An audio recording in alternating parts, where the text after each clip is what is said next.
بالله من الشيطان الرجيم. بسم الله الرحمن الرحيم.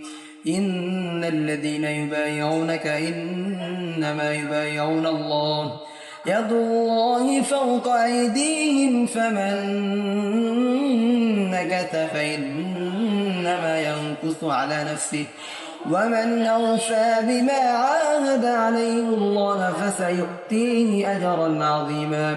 سيقول لك المخلفون من الأعراب شغلتنا أموالنا وأهلنا فاستغفر لنا.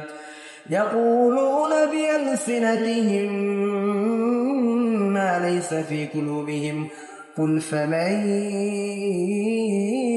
يملك لكم من الله شيئا إن أراد بكم ضرا أو أراد بكم نفعا بل كان الله بما تعملون